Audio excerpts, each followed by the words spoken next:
చూసి జాలిపడాలో నీ మీద కోప్పడాలో ఫస్ట్ టైం నాకేం అర్థం కావడం లేదమ్మా. నిన్ను నన్ను వేరు చేస్తారా? తల్లి బిడ్డలను వేరు చేయడం ఎవరి వల్లైనా అవుతుందా? అది మా అమ్మాయిన నిన్ను నీ నుంచి నన్ను వేరు చేయడమా? అది ఎవరి వల్ల కాదమ్మా. నేను బతికినా నీ కూతురుగానే బతుకుతాను, చచ్చినా నీ కూతురుగానే చేస్తాను.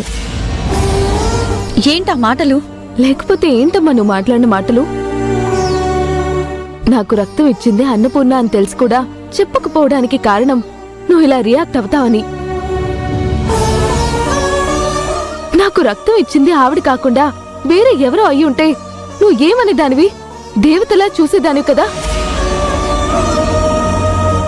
నాకు రక్తం ఇచ్చింది ఎవరో అని తెలిసినప్పుడు నువ్వేమన్నావు? ఆవిడ మన పాలిట దేవత అన్నావు కదమ్మా.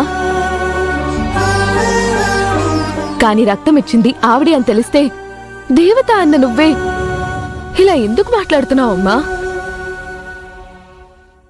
ఆవిడ నన్ను ఎక్కడ దగ్గర చేసుకుంటుందో అన్న నీలో ఉన్న భయమా? లేదా ఆవిడంటే నిజంగా నీకు ద్వేషమా? చెప్పమ్మా. భయమే. కానీ నువ్వు మాట్లాడిందైతే చాలా తప్పమ్మా. ఏ విషయంలోనైనా మా అమ్మ కరెక్ట్ అని వాదిస్తాను, ఎందుకంటే నువ్వు తప్పు చేయవు. కానీ ఇప్పుడు మాత్రం నువ్వు చేసింది తప్పే అమ్మా. నువ్వు భయపడుతున్నట్టు ఆవిడ నన్ను నీకు దూరం చేస్తుందో లేదో తెలీదు, కానీ ఈ భయాలతో నువ్వు మాత్రం అందరినీ దూరం చేసుకుంటున్నావు, అందరినీ బాధ పెడుతున్నావు. ఇదైతే నాకు నచ్చలేదమ్మా, నచ్చలేదు.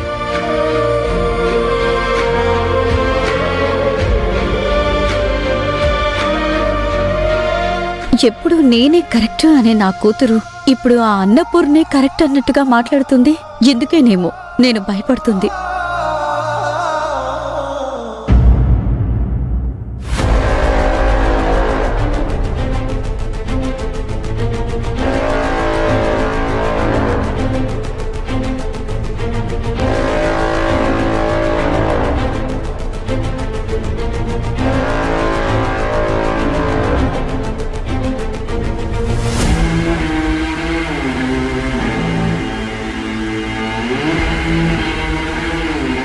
హాయ్ విష్ణు, ఏంటి ఫోన్ చేయకుండా వచ్చేసావు? ఏంటి అంత ఇరిటేషన్గా ఉన్నావు? What happen? ఆ లలిత వేదాలను చూస్తుంటే ఒళ్ళు మండిపోతుంది. ఇద్దరిని చంపేయాలనిపిస్తుంది.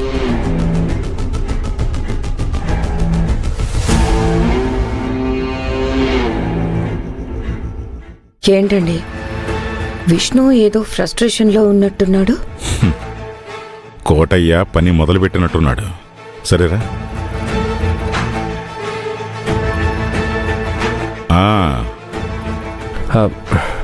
ఏంటి విష్ణు, నిన్ను చూస్తుంటే ఏదో చిరాకులో ఉన్నట్టున్నా? ఆ లలితని వేదని మా ఇంటి ముందు లేకుండా చేయండి అని అడిగాను. మీరు నాకు ప్రామిస్ కూడా చేశారు, కానీ మీరు ఇప్పటి వరకు ఆ పని చేయలేదు అంకుల్. ఇంతకీ ఏమైంది? వాళ్ళ వల్ల మళ్ళీ నీకేమైనా ఇబ్బంది వచ్చిందా? ఇబ్బంది కాదంటే అవమానం జరిగింది. ఇంట్లో అందరినీ వీధిలోకి పిలిచి మా అమ్మని అవమానించి మాట్లాడింది ఆ లలిత.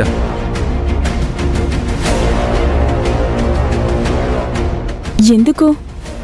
ఆ వేద చావు బతుకుల్లో ఉంటే పోనీలే పాపమని చెప్పి మా అమ్మ రక్తం ఇచ్చి బ్రతికించింది. అది వాళ్ళకి తప్పంట. అదేంటి, ప్రాణాలు నిలబడితే థ్యాంక్స్ చెప్తారు కానీ ఇలా అవమానిస్తారా? వాళ్ళంతే, నీతి లేని మనుషులు, కృతజ్ఞత అంటే తెలియని మనుషులు. మా అమ్మ కూరగాయలు కోస్తుంది, వంటలు చేస్తుంది, క్యాటరింగ్లు అవి ఇలా అన్నీ చేసి సంపాదించి 2 ఇళ్ళని నిలబెట్టింది. నెల నెల వచ్చి చేయి చాచి వాళ్ళ ఇంట్లోకి కావాల్సినవన్నీ తీసుకొని పోవడానికి చేతులొస్తాయి. కానీ ఇన్ని చేసిన మా అమ్మని మెచ్చుకోవడానికి మాత్రం నోళ్లు రావు, గౌరవించడానికి మనసులు రావు.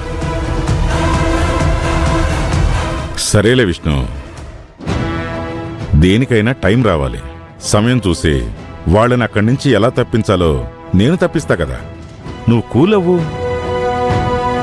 అవును విష్ణు, వాళ్ళ సంగతి మా డాడ్ చూసుకుంటానని చెప్పారు కదా, నువ్వేం ఫ్రస్ట్రేట్ అవ్వకు. దా బయటికెళ్దాం. రా.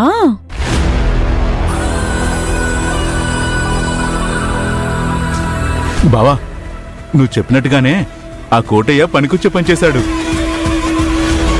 ఆ పని బానే చేశాడు బావా. అసలు ఇది కాదురా మనకు కావాల్సింది. వేదకి అన్నపూర్ణ రక్తం ఇచ్చిందన్న విషయం తెలిసి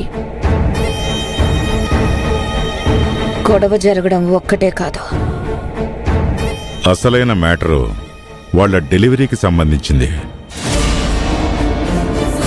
మీ బావ చెప్పినట్టు ఆ అనుమానమే నిజం అని నిరూపిస్తే కనుక అప్పుడుంటుందిరా ఆ రెండు కుటుంబాలు శాశ్వతంగా దూరం అయిపోతాయి. లలిత తనంతట తానుగా వెళ్ళి ఆ నిజాన్ని తెలుసుకునే ప్రయత్నం చేయటానికి కోటయ్య ఆల్రెడీ ఆ పని మొదలుపెట్టేశాడు కాంచనా.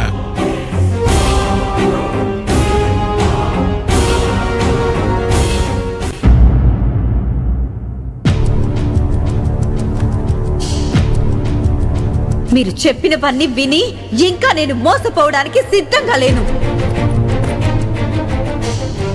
ఈవిడ గారి విషయంలో మొదటి నుంచి నేను భయపడుతుంది ఎందుకే? ఏదోలాగా నా కూతుర్ని ఆవిడ సొంతం చేసుకోవాలని చూస్తుంది.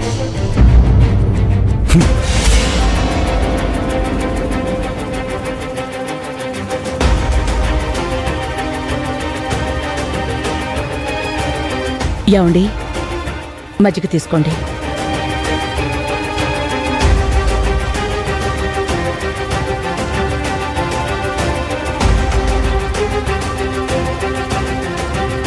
లలిత గురించి మీకు తెలిసిందే కదండి.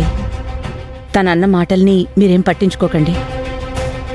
నీకేమీ బాధగా అనిపించట్లేదా అన్నపూర్ణ? తన కూతురికి రక్తమిచ్చి ప్రాణాలు కాపాడావు. వేదాకు రక్తమిచ్చిన విషయం తెలియనప్పుడు నిన్ను దేవత అనింది. తెలిసిన తర్వాత రాక్షసువైపోయావు. లలితలా మాట్లాడ్డానికి కారణం నా మీదున్న కోపం కాదండి, వేద మీదున్న ప్రేమ.